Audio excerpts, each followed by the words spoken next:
party that sees itself beyond race. There is no room for weakness. And I stand before you this evening and I make a commitment to you that I shall not disappoint, I shall not buckle, I shall not succumb, I shall not be moved by fear from whichever quarter it comes. I will stand here with your support, your strength, your energy in the interest of the people and our party. My brothers and sisters, let me be clear here in Berbice also. Our General Secretary is a man who is recognized not only here, but he is recognized internationally. He is an international asset, and we should be proud in the PPP that he is our leader and he is part of us. And we all have to have a serious problem mentally if we don't recognize that we have to use this asset as much as possible, as long as possible. And I commit to you that I will take his counsel. I will look at him for leadership. I will look at him for support. I will look at him for advice, because he is capable of giving this. I say to you that we are united, and I want you to put your hands together for my other comrades, brothers and sisters who also contested and who are also committed and dedicated, strong party comrades. I want to recognize Comrade Anil Nanlal, Comrade Frank Anthony, Comrade Bindya Prasad, Comrade Gail Teixeira, and I want you to put your hands together for these comrades. This shows that our party has the capacity. We have a team that is committed, a team that is strong, a team that is skilled, a team that is ready, and a team that has their experience that will take our country, rebuild our country, restore our country, and advance our country forward. And we must all be proud, because the PPP family includes all of us here. We are one family, united with purpose, united in hope, united in the aspirations for a better Guyana for all Guyanese. And we say to all of Guyana, as our General Secretary would have said, our wings are open. We are coming with a big tent strategy that would include people from all sections of society, that would include ideas, that would include the vision and aspirations of all our Guyanese brothers and sisters, regardless of race, regardless of religion, and regardless of which region you are from. This is a commitment of the People's Progressive Party, and this was the vision and aspiration of Dr. Chedi Jagan. Comrades, today we reached an important region, a region that has been broken, a region that has been broken not because of your actions, a region that has been broken because of false promises and a false manifesto by this APNU-AFC government.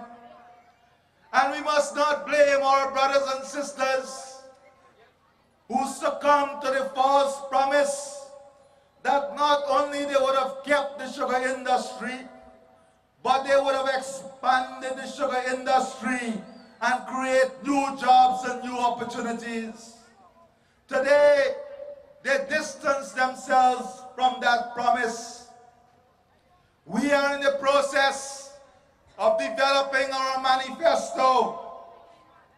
And you know, comrades, you know, brothers and sisters, when the People's promise you something in our manifesto, we stick by that promise, we stand by that promise, and we fulfill that promise. And that is why the first thing we are saying to you is that we are going to reopen the estates here in Region 6. And we must find the resources to compensate, to help some of those families that were destroyed, some of those families that felt the blunt of the closure of the estates. We must and we will do it. Comrades, brothers and sisters, sugar is much more important than a financial statement.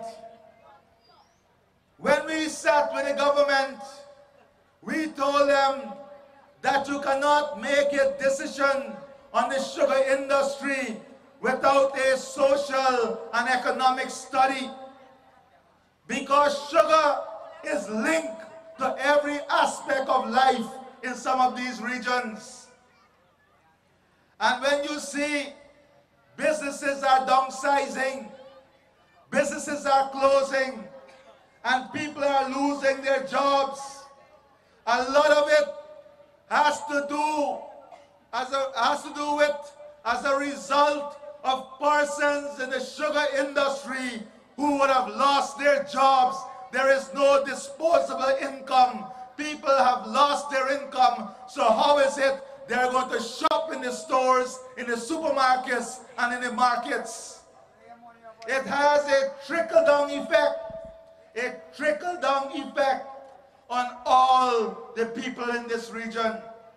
And to compound the problem, not only did they close their estates, they took away the transportation grant for children. They took away the uniform allowance. They took away the subsidy on electricity and water. We say to you this evening that within the first month of government, we will restore these benefits back to the people of our country.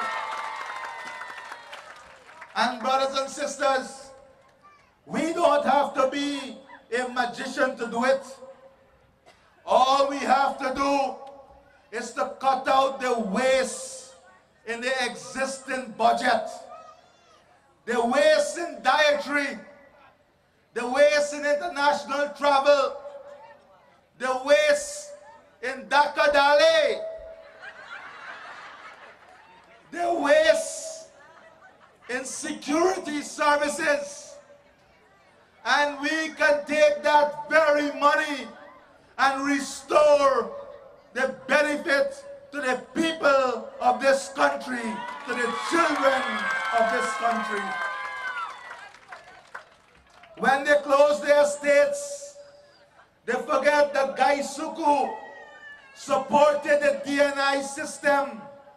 And without the DNI system, the farmers will be affected.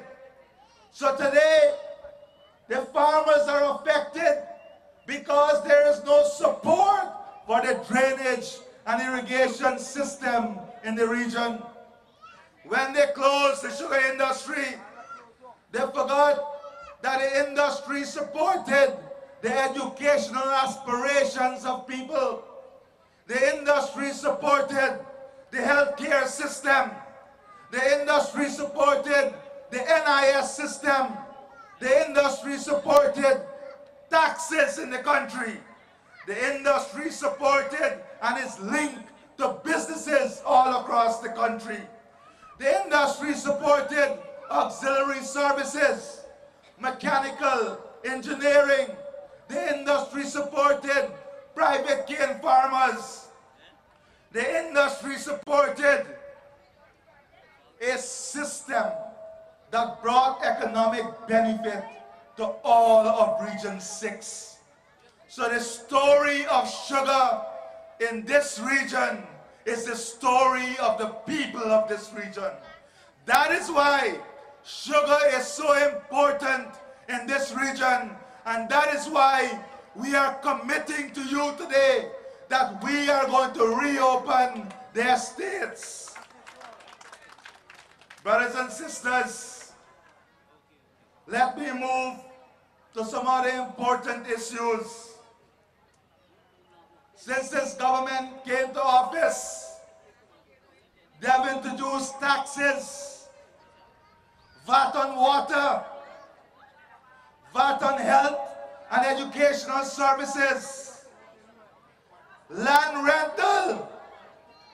Land rental, we heard today, has increased in this region by 1,200%.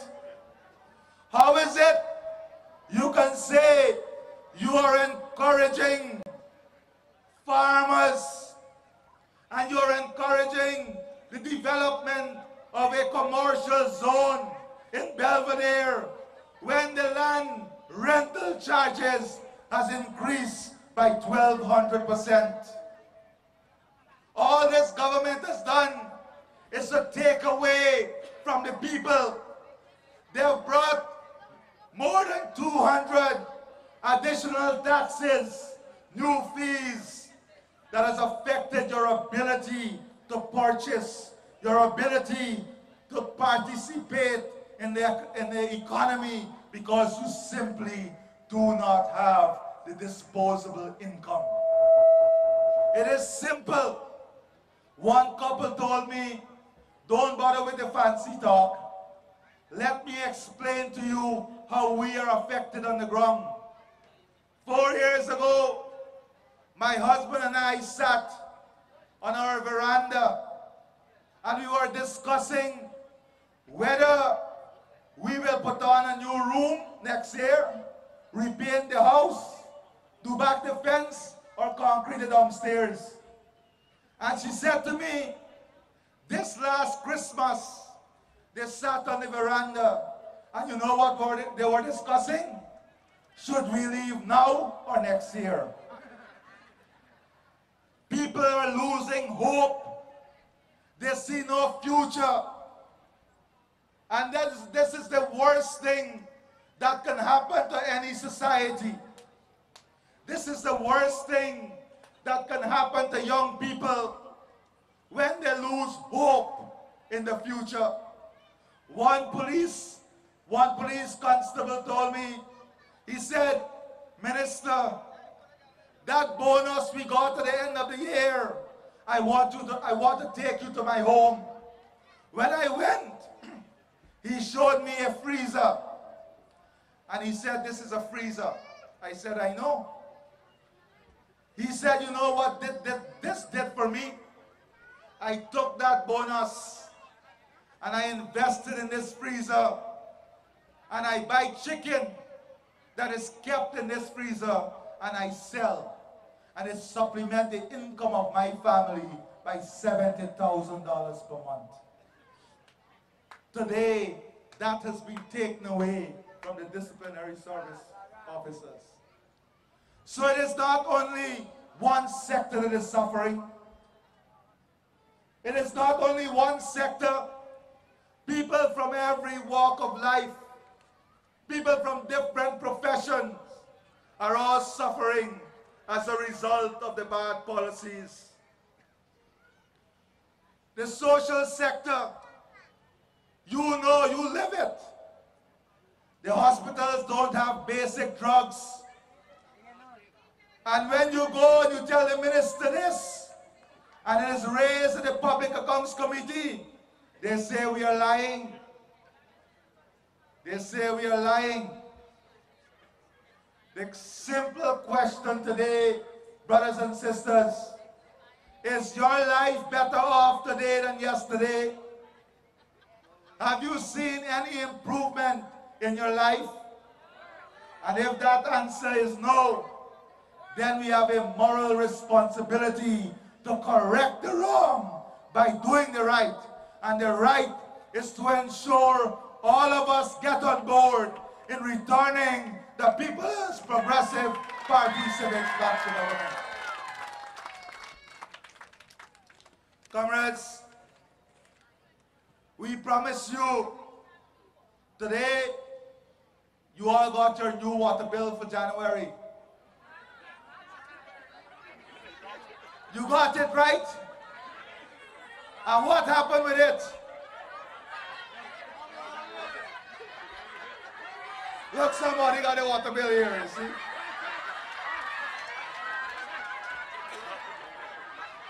Well, I want to tell the General Secretary something. Biscuit can't pay this.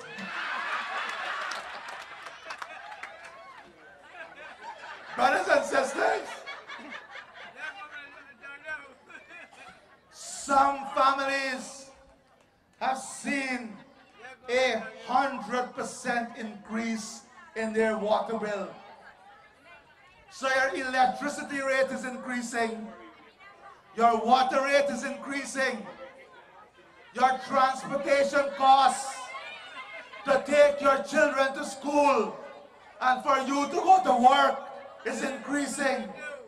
But as your income increase, instead of having an increased income, what we have seen is that your income has been taken away, your jobs has been taken away, and we must and we will correct this wrong very soon. This government talk about manufacturing sector. How can we create this manufacturing sector if we don't address the primary problem? And the primary problem is the cost of energy and the efficiency of energy.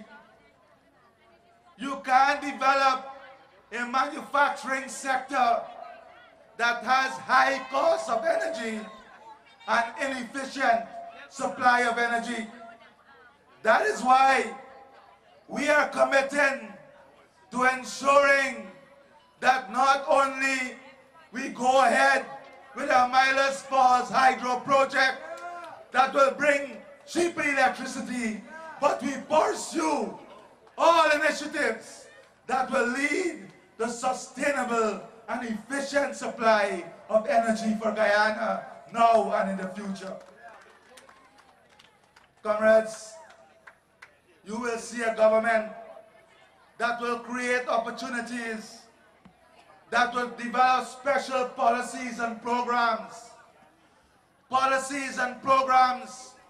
that would speak directly to the problems of the people of every region. Just like we implemented a special bill that brought incentives for investment in Region 10, we will bring special bills and legislations and policies that will create incentives for businesses to invest in Region 6 so we can create new jobs and new opportunities here in Region 6. Comrades, we are going to expand housing. We are going to expand housing, not only creating new house lots, but ensuring that we address the issue of getting loans, getting financing, the issue of not land ownership, but the issue of home ownership. We did it before, and in our manifesto, you will see a detailed strategy that will show you how we are going to move towards an expanded housing program that will create home ownership for young people, single parent, women, and families all across Guyana. We are going to address the issue of security very proactively and aggressively. We have to be able to utilize ICT as a tool to aid us in creating better policies and better strategies to address the security sector. We are looking at many strategies that would have a better police force, a more equipped police force, a police force that will have better access not only to improve conditions of work, but improve salaries. We are going to address crime from a community level. We're going to build an intelligence network that will fight crime from the community level so that we can proactively go after criminals and those who are in the business of crime. Brothers and sisters, you will dismiss Ramjitan when you vote for the PPP very soon. Brothers and sisters, in this region, we have to address the issue of agriculture. We have to invest in farm-to-market access roads. We have to invest in ensuring we break down the bureaucracy so people can get easier access to titles and ownership of land. We have to ensure that we remove that 1,200% increase in land rates and land taxes. We have to look at new areas in the agriculture sector for investment. Aquaculture. We have to look at aquaculture. We have to help the rice farmers. We have to help them. We had a program that they benefited from seed paddy. They benefited from pesticides without taxes. We have to create an enabling environment that would ensure our rice farmers are not only able to go back to the field, but they can expand their production to an extent that Guyana, by the end of 5 years, must increase its production of rice by 100%. We have to help our rice farmers to reduce their input costs, to have better and cheaper access to capital. We have to help them by negotiating with the banks the rescheduling of loans. We did this before when we negotiated with GBTI to reschedule loans for the rice farmers. Brothers and sisters,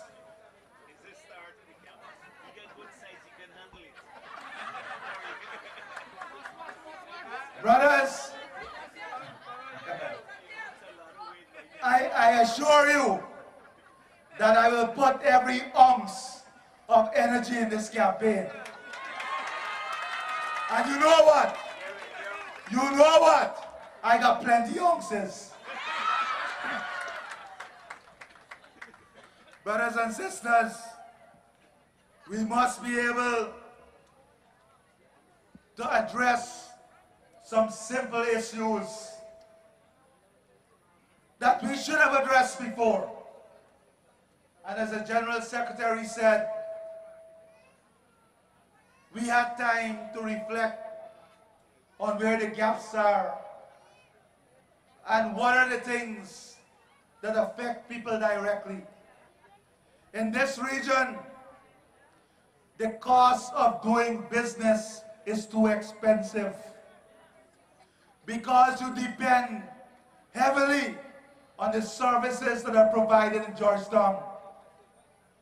We want to assure you that we are going to work towards a more efficient government where the services of government will become more accessible and cheaper for the people in Region 6. Passport services, vehicle registration, business registrations, renewal of leases, all these essential services, we must ensure that they are delivered here in Region 6 without you having to go to Georgetown.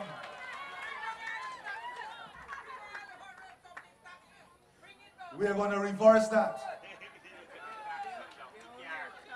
Brothers and sisters, we have to work on creating jobs. And the ICT is one area that we can create thousands of jobs here in Region 6. We have to help our young people to become entrepreneurs. We have to help them to get access to capital.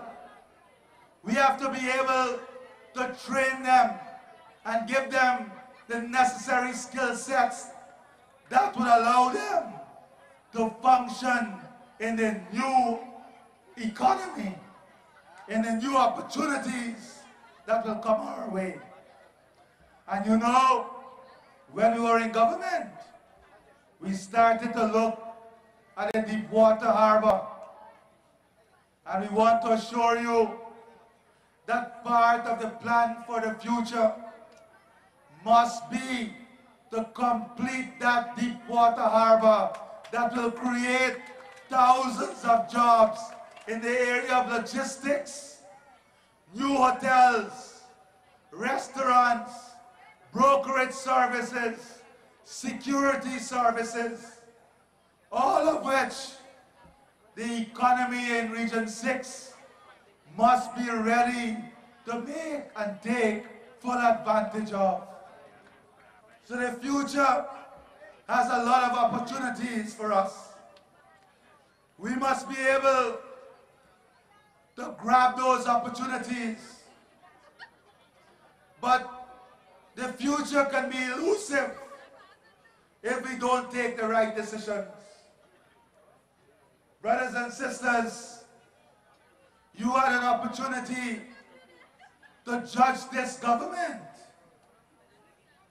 You had an opportunity to mark their performance against their manifesto. And now that you have had that opportunity, we rely on you to make the right decision. The decision that will have the best interests of your families. The decision that will have a better future for your children. And when you look at our manifesto, which we will launch very shortly, you will see that your party, the People's Progressive Party, presents that future. We are talking about creating the opportunity to have 20,000 people, young people, having access to university education through distance and online learning.